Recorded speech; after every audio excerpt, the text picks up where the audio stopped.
Buddhism, we do make the point that our ability to recognize what is a good life is conditioned by many different factors, and one of them, of course, is the clarity of our mind, and that regular exercises to strengthen the ability of the mind to look at more profound matters in a concerted and profound way without all the distractions of agitation and restlessness and so on is a very important part. So in other words, it's a question that I would suggest everyone should try to ask themselves, but also try to work on their minds so that their mind is more capable of answering that question and more capable of coming up with good answers.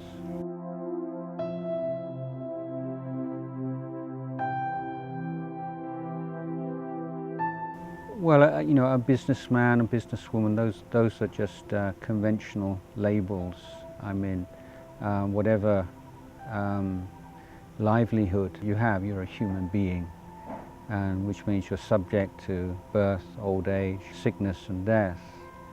And recognizing that common humanity is first duty, I think, as human beings, to recognize that those things that unite us as human beings in the world are far more significant and weighty than those things that create divisions between us. And that's not just like high-minded, idealistic thinking. It's just the way things are. We're human beings, and we're all getting older every day. We're all going to die, and what's the best way that we can live together in this world and to be able to pass on a livable world to children and grandchildren, and not just talking about 10 years, 20 years, we're talking about 500 years or 1,000 years. And so I think that if we are more aware of ourselves as human beings, and then not putting so much emphasis on someone who's creating a product or selling a product and someone who's buying or consuming a product, but being aware of the big picture, the context of our lives together on this planet with its limited resources.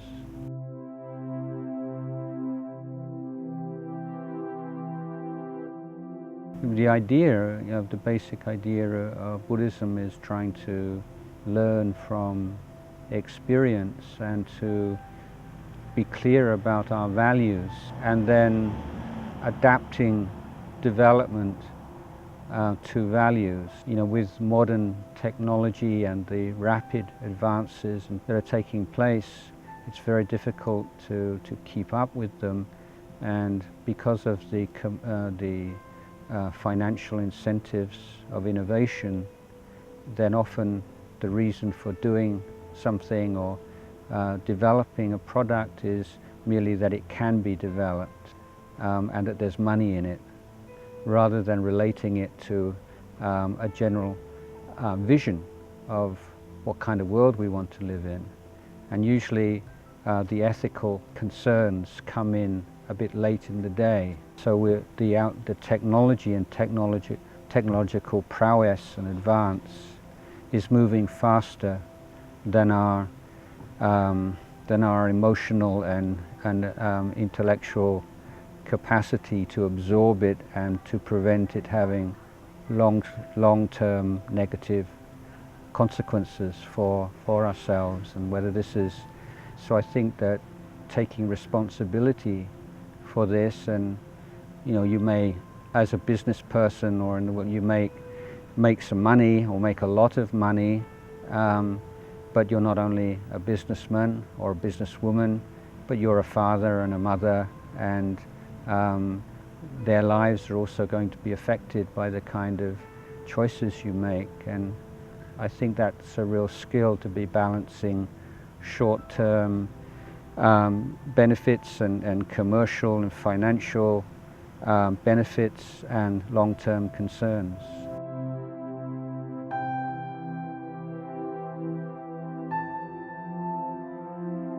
Yeah, I think it's a little bit unfortunate that this particular word is used in English, the sufficiency, because it has, for many big people in the business world, I think it has some negative connotations. It just means like just surviving, just getting by.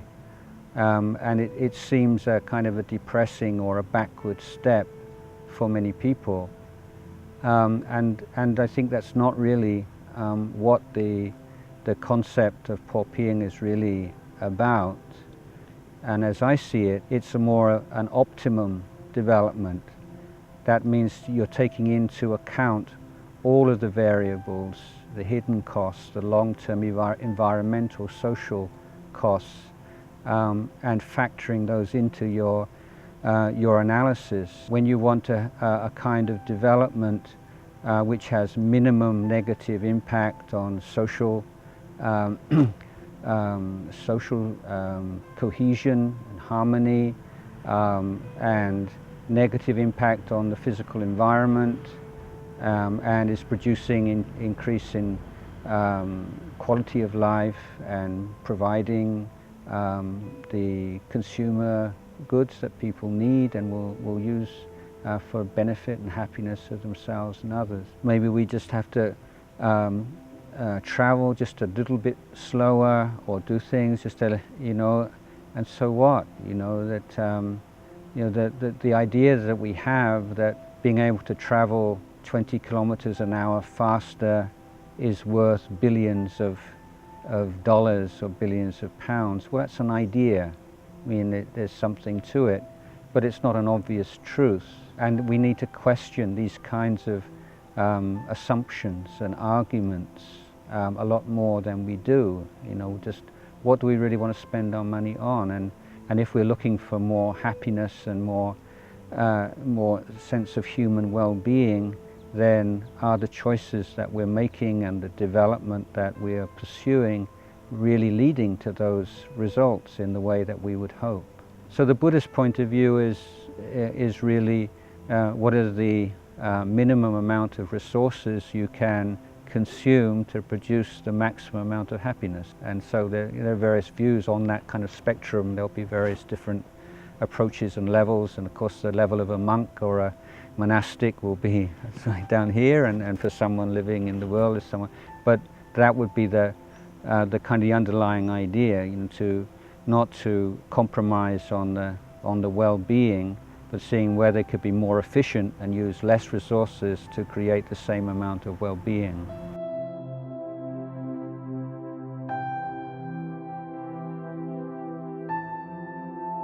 I think we need to have a discussion about the well-being and try to fashion an economy which meets the basic needs of everyone and allows for the flourishing of all human beings as much as possible. So there will always be problems and inequalities and so on and so forth. But that idea of using only those resources and following only those paths of development which are agreed to lead to that goal, rather than we can do it, because we can do it, we have to do it. If we don't do it, someone else will do it, so better if we do it and make money rather than somebody else does. Or these short-term goals of, well, it's more jobs for people in this province or that province. And just to repeat that the idea is all these intermediary and kinds of objectives must be coordinated to serve a more noble and uplifting sustainable goal which everyone in society can sign up for. Not just a development that benefits a certain group of people or just the wealthy people in the country, but it should be for everyone.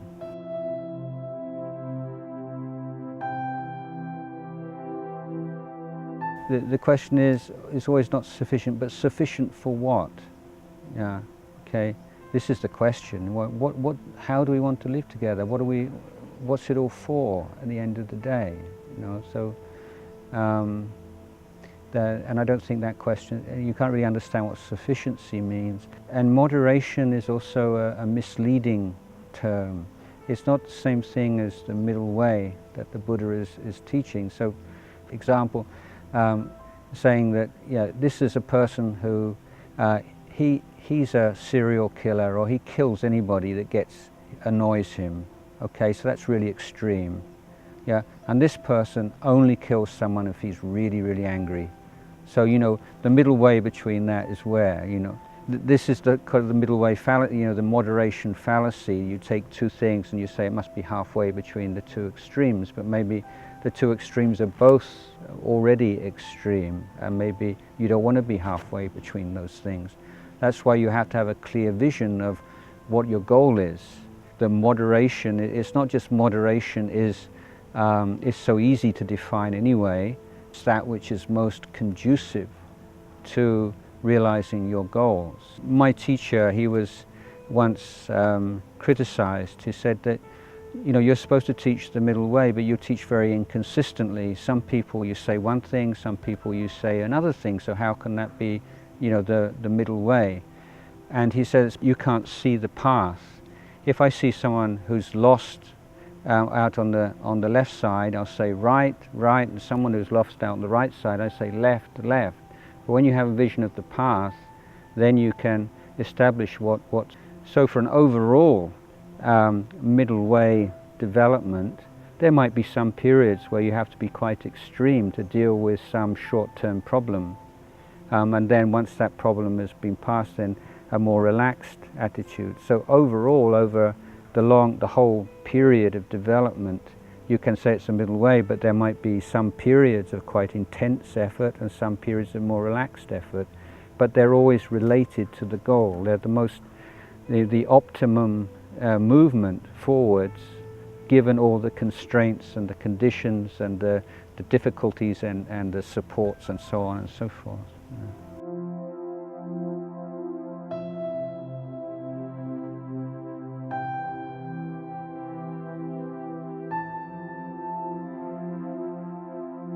Well, I don't think there is this thing called business, you know, and business environments and business cultures vary a lot.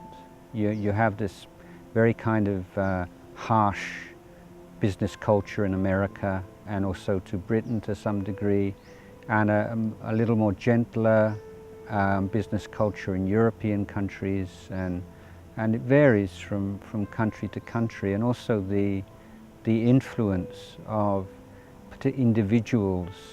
I mean, in Thailand, we're very much like a person-based culture rather than a principle-based culture. So if you have a very charismatic or capable visionary figure as your CEO, you can have a big effect in Thailand in a way that I think in some other business cultures you can't. So there is some difference there. Also, the laws have an effect, you know, to the extent of tax structures, tax relief for businesses, or what level they are, and also the role of stakeholders or shareholders.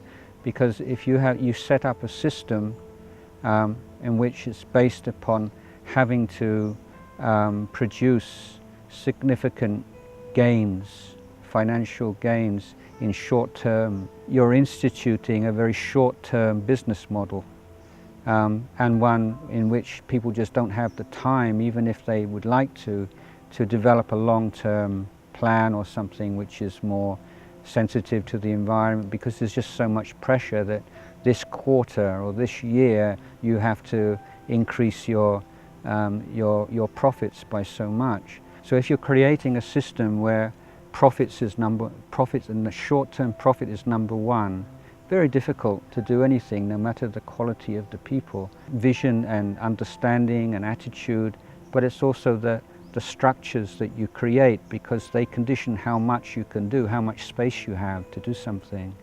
And like in Buddhism we talk about the Dharma and the Vinaya. It means the Dharma is like the internal development, and the Vinaya is creating the structures which harmonize and support that internal practice.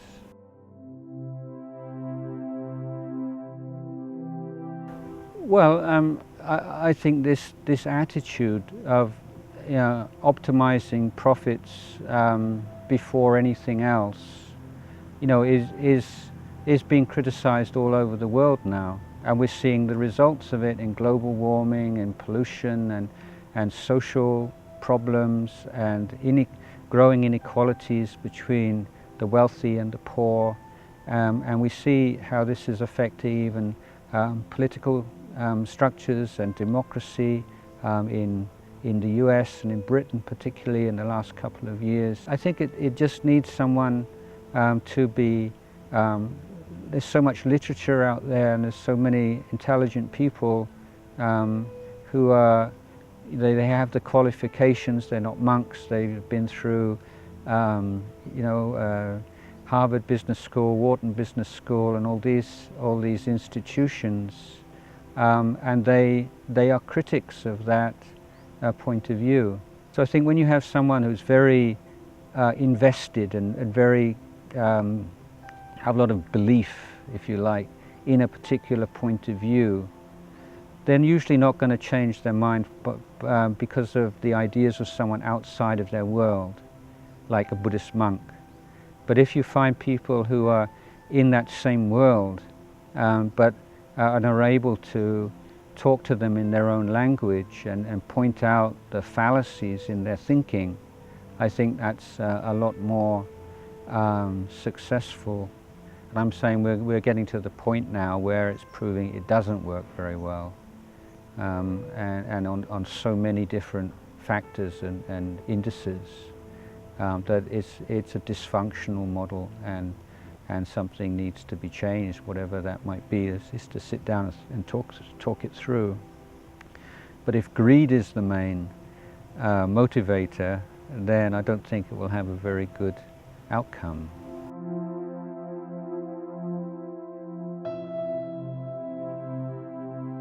I think like the word moderation is kind of like a flabby, ambiguous word. What does it really mean? Because what would seem very, very wasteful to someone maybe in a village might be seen quite economical or moderate for a wealthy person. It just depends on what you're used to.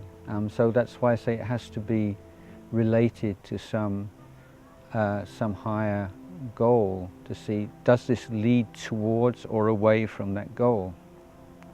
So if you're in a village and there's one way of life, that kind of consumption which would lead to your goal might be very different from in a city, but they're united by this common sense of, within my environment, my conditions, this is which is honest and compatible with a shared goal that we will have as a community or as a society.